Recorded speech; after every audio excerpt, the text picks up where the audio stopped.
Hello everyone, welcome to the current affairs classes. आज हमारी date है 27 मार्च। आज के इम्पोर्टेंट टॉपिक्स को कवर करते हैं। हमारा फर्स्ट टॉपिक है Bhadra wild life sanctuary. Environment का टॉपिक है और कई बार इनकी लोकेशंस मैच करने आ जाती है। देखते हैं लोकेशन कहाँ पे है। Spread across the Chikkamagaluru and Shivamogga district of Karnataka. मतलब ये जो सेंचुरी है ये क्या है, हमारे कर्नाटका स्टेट में लोकेटेड है। और इसका जो नेम है सेंचुरी का वो किसके नाम पे रखा हुआ है? भादर रिवर है उसके नाम पे रखा गया है, जो क्या है सेंचुरी के थ्रू फ्लो करती है। ठीक है। डेजिग्नेशन मतलब इसको वाइल्ड लाइफ सेंचुरी का स्टेटस कब दिया गया था, कब डिक्लेयर किया गया है? 1951 में। साथ में इसको प्रोजेक्ट टाइगर रिजर्व का भी पार्ट बनाया गया था टाइगर्स को कंजर्व करने के लिए।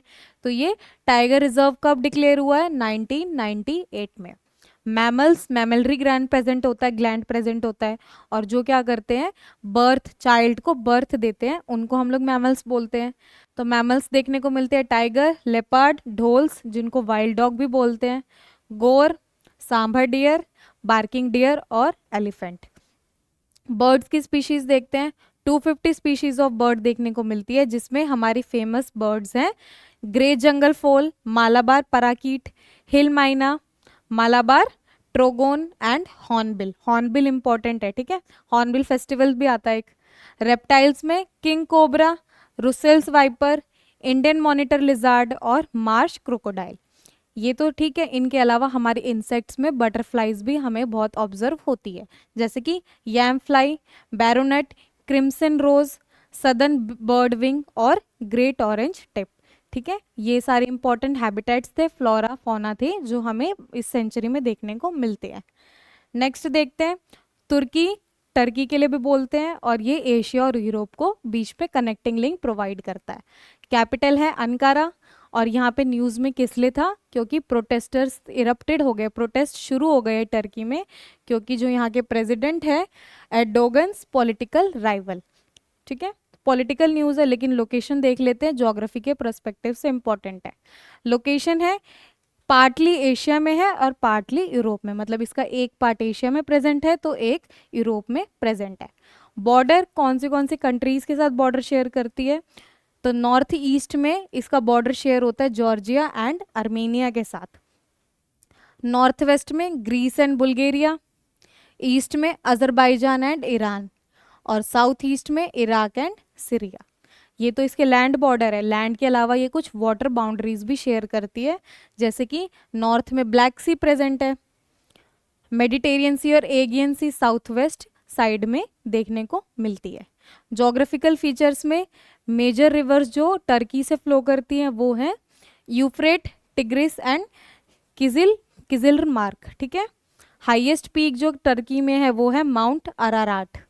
स्ट्रेट्स जो मतलब कनेक्टिंग बॉडी होती है दो लार्ज वाटर बॉडीज के बीच में, उसको स्ट्रेट्स बोलते हैं। ठीक है। बॉस्फोरस स्ट्रेट और डार्डेनलाइस स्ट्रेट। सी ऑफ मरामारा भी एक इंपॉर्टेंट बॉडी है, और ये क्या है? इनलैंड सी है। इनलैंड सी का मतलब लैंड के बीच में प्रेजेंट है, और ये क्या कर रही है? कनेक्ट करती है ब्लैक सी और एगियन सी को बॉस्फोरस और डार्नेलियस स्ट्रेट के थ्रू। ठीक है। नेक्स्ट टॉपिक पे चलते हैं। विक्रमशिला यूनिवर्सिटी हमारा हिस्ट्री का टॉपिक है, और बहुत सारी जो मेजर यूनिवर्सिटीज़ है जैसे नालंदा है, फर्स्ट यूनिवर्सिटी थी, तक्षशिला यूनिवर्सिटी है, ये क्या करती है? हमारी एंशंट हिस्ट्री का पार्ट है। ठीक है। अ decade after Nalanda university came up in the foothills of Rajgir. तो मतलब नालंदा यूनिवर्सिटी के 10 साल के बाद विक्रमशिला यूनिवर्सिटी ऑब्जर्व होती है, और ये कहाँ पे है?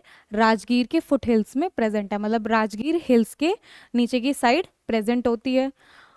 अब इसके ऊपर काम कर रहे हैं ताकि हम क्या है, इस एंशियंट सेंटर ऑफ लर्निंग को रिवाइव कर सके।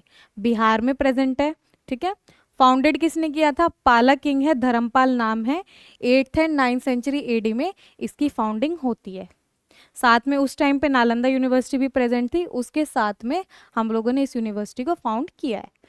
अब ये हमारे जो किंग है धर्मपाल, इन्होंने एक और यूनिवर्सिटी की फाउंडिंग करी है। वो कौन सी है? सोमपुर महाविहार यूनिवर्सिटी, नहीं महाविहार, विहार है पार्क टाइप में। सोमपुर महाविहार मॉडर्न बांग्लादेश में प्रेजेंट है। अब ये जो हमारे यूनिवर्सिटी है, यहाँ पे कौन से रिलीजियस सेक्ट की टीचिंग्स को प्रीच किया जाता था? तो वज्रयान तंत्रयान बुद्धिज्म को यहाँ पे स्प्रेड किया जाता है, ठीक है, और थियोलॉजिकल डिसिप्लिन्स को यहाँ पे सिखाया जाता है। स्कॉलर्स फ्रॉम तिब्बत, तिब्बत से यहाँ पे आते थे स्कॉलर्स पढ़ने के लिए, और यहाँ पे मैन्यूस्क्रिप्ट्स भी बहुत सारी लिखी गई है। मैन्यूस्क्रिप्ट्स मतलब हैंड रिटन है, लीव्स पे, बार्क ऑफ ट्रीज पे जो लिखी जाती हैं उनको मैन्यूस्क्रिप्ट्स बोलते हैं। और कौन सी लैंग्वेजेस में लिखी गई है? संस्कृत में, और इनका कुछ वर्जन ट्रांसलेट भी हो रखा है तिब्बतन लैंग्वेज में। अतिश दीपांकर 980 से 1054 इनकी टाइमलाइन है, और ये क्या थे? अध्यक्ष थे, हेड होते हैं ना, बुद्धिस्ट थे पाल किंगडम में, और इनको अध्यक्ष हेड ऑफ यूनिवर्सिटी भी बनाया गया था। डिस्ट्रॉयड कर दिया था। अब ये जो हमारी यूनिवर्सिटी है इसको डिस्ट्रॉय किया गया था, किसने? मोहम्मद बिन बख्तियार खिलजी एक पर्सन था जिसने 1193 में इस यूनिवर्सिटी को डिस्ट्रॉय कर दिया था। लास्ट टॉपिक है रीजनल रूरल बैंक्स, मतलब वो बैंक जो रीजनल और स्पेशली रूरल एरियाज में डेवलपमेंट के लिए बनाए गए हैं। आरआरबीज का न्यूज़ में क्यों है? क्योंकि अब की बार इन्होंने रिकॉर्ड करा है, रिकॉर्ड अचीव किया है, कितने का? 7,571 करोड़ का प्रॉफिट का। कौन से फिजिकल ईयर के लिए? 23-24 के लिए। इंडिकेटर्स है CRAR deposits, NPA, CD ratio, study improvement, मतलब जो इनके फाइनेंशियल इंडिकेटर्स है उनमें हमें इम्प्रूवमेंट देखने को मिलती है। नीसिस देख लेते हैं, मतलब इन बैंक्स का ओरिजिन कहाँ से हुआ? तो इनका ओरिजिन होता है 1975 के टाइम पे, और रिकमेंडेशंस देते हैं एक कमेटी जिसका नाम है नरसिम्हन वर्किंग ग्रुप। इनके रिकमेंडेशंस के बेसिस पे 1975 में इन बैंक्स का एस्टैब्लिशमेंट होता है। स्टार्टिंग में ऑर्डिनेंस मतलब टेम्परेरी लॉ, प्रेसिडेंट जो पास करते हैं उनके थ्रू इनको बनाया गया था, और आरआरबीज को लेटर स्टैट्यूटरी फाउंडेशन दे दी गई। स्टैट्यूटरी फाउंडेशन मतलब जब एक लॉ के थ्रू हम लोग एक इंस्टीट्यूशन को डेवलप करते हैं, तो वो लॉ कौन सा है? Regional rural banks act 1976। पहला आरआरबी कब एस्टैब्लिश हुआ था और कौन सा था? प्रार्थना बैंक था, जिसको स्पॉन्सर किया था सिंडिकेट बैंक ने, और ये एस्टैब्लिश हुआ था उत्तर प्रदेश में। आरआरबीज क्या है? ट्रीपार्टाइट ओनरशिप मॉडल, मतलब 3 इंस्टीट्यूशंस है जो यहाँ पे क्या है? फंडिंग या फिर ओनरशिप को कंट्रोल करते हैं। इंश्योरिंग कोऑर्डिनेटेड सपोर्ट, और इनमें क्या होता है? तीनों में आपस में नेसेसरी सपोर्ट प्रोवाइड करना ज़रूरी है। एक पर्सन है centre, government of India 50% ownership control करती है, जो स्टेट गवर्नमेंट है वो 15%, और उसके बाद एक क्या है? स्पॉन्सर अथॉरिटी होती है जो कि एक पब्लिक सेक्टर बैंक होता है, वो करता है 35%। बाद में इनको कंट्रोल कौन करता है? किसके जुरिस्डिक्शन के अंदर आते हैं? रिजर्व बैंक ऑफ इंडिया के जुरिस्डिक्शन के अंदर आते हैं, और इनको सुपरवाइज करता है नाबार्ड। ठीक है, आज की क्लासेस में इतना ही, मिलते हैं नेक्स्ट क्लास में। Thank you.